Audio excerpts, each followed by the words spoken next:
Izin rekan-rekan, kami dari kelompok 1 ingin memaparkan hasil penelitian sederhana kami. Kami beranggotakan 3 orang, saya sendiri Ahmad Afandi, Dea Nonfi, dan Siti Aisyah Lubis. Dalam penelitian ini, kami mengangkat judul yaitu analisis probabilitas dalam perang modern, studi kasus intersepsi dan intensitas serangan pada konflik Iran melawan Amerika dan Israel. Kita mulai dari latar belakang. Seiring berkembangnya teknologi, terdapat pergeseran dari hasil akhir dari suatu peperangan. Perang tidak lagi memiliki keberhasilan yang pasti, melainkan berbasis peluang atau probabilitas. Sistem pertahanan maupun serangan bekerja dalam kondisi ketidakpastian yang tinggi, sehingga keberhasilan perang dapat dihitung terhadap akumulasi kejadian dalam skala besar. Strategi saturation attack dirancang untuk menyerang dalam skala besar dengan tujuan untuk membanjiri dan melemahkan sistem pertahanan musuh. Strategi ini memanfaatkan konsep dasar dari probabilistik, yaitu secara matematis, ketika sistem pertahanan dengan tingkat intersepsi yang tinggi dihadapkan oleh serangan dengan volume yang besar, maka akan mengakibatkan sistem pertahanan tersebut tidak mencapai efektivitas yang sempurna. Maka dari itu, penelitian ini bertujuan untuk membuktikan secara kuantitatif terhadap penerapan konsep probabilistik dalam dunia militer. Dari data yang kita dapatkan secara kuantitatif, data tersebut akan kita interpretasikan agar kita dapat menjelaskan suatu fenomena terhadap perang di era modern. Baik, selanjutnya dilihat dari tinjauan pustaka, yaitu yang pertama teori probabilitas. Merupakan cabang matematika yang digunakan untuk mengevaluasi suatu kejadian. Dapat dilihat dari contoh penerapan konsep probabilitas dalam militer adalah mengevaluasi peluang keberhasilan untuk mencegat serangan terhadap peluru kendali. Berikutnya yaitu probabilitas kejadian. Probabilitas suatu kejadian berkisar pada interval 0 sampai 1, di mana 0 bermakna kejadian yang mustahil terjadi dan 1 bermakna kejadian yang pasti terjadi. Berikutnya yaitu aksio probabilitas, di mana dasar probabilitas perlu memenuhi 3 kondisi, di mana yaitu pertama peluang dalam interval 0 sampai sekitar 1, berikutnya jumlah total peluang bernilai 1, dan jika N kejadian sering lepas, maka probabilitas gabungannya adalah jumlah dari masing-masing peluangnya. Berikutnya, Air Defense System. Sistem pertahanan udara ini merupakan gabungan dari sistem yang kompleks. Terdapat integrasi sensor, sistem komando, dan persenjataan yang bertujuan untuk mendeteksi, melacak, dan menghancurkan ancaman udara. Sistem pertahanan udara yang terkendali yaitu seperti Iron Drone milik Israel. Berikutnya yaitu Saturation Attack, merupakan strategi serangan yang mengendalikan volume tinggi untuk mengimbangkan atau melampaui efektivitas sistem pertahanan. Dalam era modern ini, menggunakan Saturation Attack dapat diterapkan oleh AI dan salvo missiles launch. Berikutnya yaitu konflik Iran versus Amerika Israel. Serangan ini menewaskan pemimpin tertinggi Iran, Ali Khamenei, menjadikan konflik semakin memanas. Iran memiliki drone kamikaze yang dapat digunakan dengan biaya murah dan produksi tinggi. Israel ini memiliki pertahanan udara yang terkenal yaitu Iron Drone. Maka selanjutnya adalah metode penelitian. Dalam penelitian sederhana ini kami menggunakan metode penelitian. Yang pertama adalah jenis penelitiannya.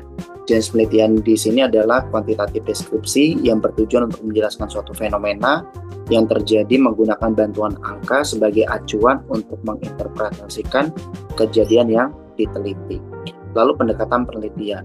Pendekatan penelitian yang digunakan di sini adalah pendekatan menggunakan model probabilitas sederhana dengan bantuan parameter dan asumsi. Pendekatan ini ditujukan untuk menjadi alat bantu untuk mengetahui secara kuantitatif data output yang dihasilkan dari parameter dan asumsi yang digunakan. Lalu selanjutnya kami menggunakan parameter dan asumsi. Dalam penelitian ini menggunakan parameter dan asumsi sebagai landasan data primer, di mana parameter yang kita gunakan yaitu ada dua, yaitu peluang intercept atau peluang dicegatnya peluru kendali sebesar 0,92, lalu peluang peluru kendali itu tidak dicegat atau lolos dari sistem pertahanan udara. Lalu kita punya asumsi juga, yaitu asumsinya adalah berupa N sebanyak 300 rudal. Sebenarnya untuk nilai N ini bisa kita ganti-ganti sesuai dengan kebutuhan dari penelitian ini. Tapi dalam penelitian ini kami mengasumsikan bahwa setiap satu serangan gelombang Israel dari Iran menuju Israel itu sebanyak 300 rudal per satu serangan atau per satu gelombang serangan. Lalu yang keempat adalah teknik analisis data. Untuk menganalisis data kita memerlukan 3 langkah. Yang pertama adalah validasi aksioma probabilitas yang bertujuan untuk memastikan bahwa parameter yang digunakan dalam penelitian ini memenuhi aksioma dasar probabilitas. Lalu yang kedua adalah intersepsi probabilitas yang bertujuan untuk memberikan makna terhadap nilai probabilitas. Lalu yang terakhir adalah frekuensi harapan, yang mana bertujuan untuk memberikan nilai secara kuantitatif terhadap kejadian yang akan terjadi. Nah, untuk menggunakan rumus frekuensi harapan yaitu PX dikali dengan N, di mana PX itu adalah peluang dari suatu kejadian lalu dikalikan dengan N sebanyak kejadian itu berulang. Baik. Lalu dari sisi biaya, hal ini menunjukkan bahwa sistem pertahanan memiliki biaya operasional yang relatif tinggi jika dibandingkan dengan serangan Iran terhadap Israel yang menggunakan sistem drone. Jika dibandingkan dengan biayanya sedikit lebih murah dibandingkan biaya untuk mengintervensi atau mengintersepsi dari drone. Baik, selanjutnya.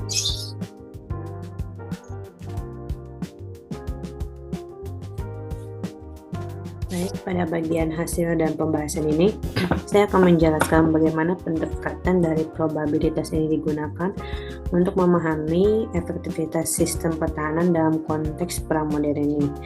Dapat kita lihat yang pertama dari hasil dan pembahasan yang kita dapat yaitu ada validasi model probabilitas. Pertama, dari sisi matematis ini, model yang digunakan telah memenuhi aksioma probabilitas, di mana dengan nilai peluang interceptnya itu sebesar 0,92 dan peluang untuk lolosnya itu ada sebesar 0,08, di mana ini berada dalam rentang yang valid, berjumlah 1 dan bersifat saling eksklusif.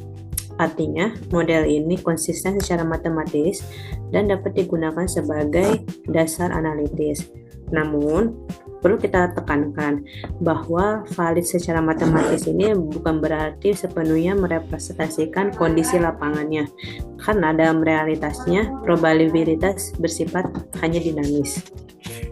Selanjutnya ada interpretasi probabilitas dalam konteks operasional, di mana nilai intersepsi yang kita dapatkan adalah 92%, sering dianggap sangat tinggi, tetapi dalam konteks operasionalnya ini bukan jaminan keamanan absolut. Masih terdapat 8% probabilitas kebocoran, yang berarti akan selalu ada ancaman yang lolos. Disinilah bagaimana konsep probabilitas filter muncul untuk kita gunakan bukan untuk menghilangkan sepenuhnya, tetapi kita hanya untuk mengurangi resikonya. Lalu yang selanjutnya ada analisis frekuensi harapan dan dampak nyata. Dengan menggunakan frekuensi harapan yang seperti tadi kita ketahui, rumusnya FH sama dengan PX dikali N, kita mendapatkan dari 300 rudal yang diluncurkan ini diperkirakan ada 24 rudal yang lolos. Secara statistik ini hanya 8%, tetapi dalam konteks nyata ada 24 titik serangan di wilayah urban dapat menyebabkan kerusakan besar, korban sipil dan gangguan sistem sinyal. Ini menunjukkan adanya non-linearity di mana probabilitas kecil tetap dapat menghasilkan dampak besarnya. Lalu selanjutnya yang terakhir ada analisis strategi dilihat dari teknologi melawan volumenya banyaknya saturation attack. Nah, dari sisi strategis ini, meskipun Israel kita tahu unggul dalam teknologi, namun Iran ini mau bisa memanfaatkan strategi volume dan saturation attack-nya. Dalam model probabilitas, semakin besar jumlah serangan, maka jumlah kebocoran yang meningkat secara langsung akan menambah cost asimetrisnya, di mana interseptor jauh lebih mahal dibanding rudal. Makanya sistem pertahanan akan mengalami tekanan dalam jangka panjang. Sehingga dapat kita simpulkan dari hasil ini bahwa efektivitas pertahanan yang kita tentukan ini bukan hanya dilihat dari teknologi, tetapi juga kita bisa melihat dari bagaimana sistem tersebut untuk menghadapi volume banyaknya serangan dan